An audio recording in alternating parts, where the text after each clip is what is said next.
দেশে ফিরছেন BNP chairperson Begum Khaleda Zia. মের প্রথম সপ্তাহে তাকে দেশে ফিরিয়ে আনতে কাতার দূতাবাসে যোগাযোগ করেছে বিএনপি। জানা গেছে মের ৩ তারিখ যুক্তরাজ্য থেকে দেশের উদ্দেশ্যে রওনা করতে পারেন সাবেক এই প্রধানমন্ত্রী। বেগম খালেদা জিয়ার সাথে দেশে ফিরতে পারেন ২ পুত্রবধূও। শফিকুল হকের প্রতিবেদন। গেল ৭ জানুয়ারি উন্নত চিকিৎসার জন্য লন্ডন গিয়েছিলেন বিএনপি চেয়ারপারসন বেগম খালেদা জিয়া। যুক্তরাজ্যের হিথ্রো বিমানবন্দরে পৌঁছানোর পর বড় ছেলে ও বিএনপির ভারপ্রাপ্ত চেয়ারম্যান তারেক রহমান ও তার পরিবার বেগম জিয়াকে উষ্ণ অভ্যর্থনা জানান।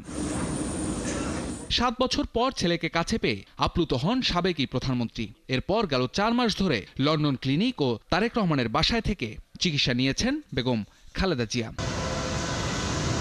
শারীরিক অবস্থার উন্নতি হয় বেশ কিছুদিন ধরেই বিএনপি চেয়ারপারসনের দেশে ফেরার প্রস্তুতির কথা শোনা যাচ্ছিল। আগামী মাসের প্রথম সপ্তাহেই দেশে ফিরতে পারেন সাবেক এই প্রধানমন্ত্রী। এরই মধ্যে এয়ার অ্যাম্বুলেন্সে করে তাকে ফিরিয়ে আনতে কাতার দূতাবাসেও যোগাযোগ করেছে বিএনপি। একাধিক সূত্র জানিয়েছে, দীর্ঘ ১৭ বছর পর বেগম জিয়ার সাথে তারেক রহমানের সহধর্মিণী ডাক্তার জোবায়দা রহমানও দেশে ফিরতে পারেন।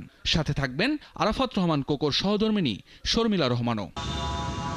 মঙ্গলবার পররাষ্ট্র উপদেষ্টা সাংবাদিকদের জানিয়েছেন, বিএনপির আবেদনের প্রেক্ষিতে বেগম জিয়াকে দেশে ফেরাতে এয়ার অ্যাম্বুলেন্স প্রস্তুত করার কাজ করছে মন্ত্রণালয়।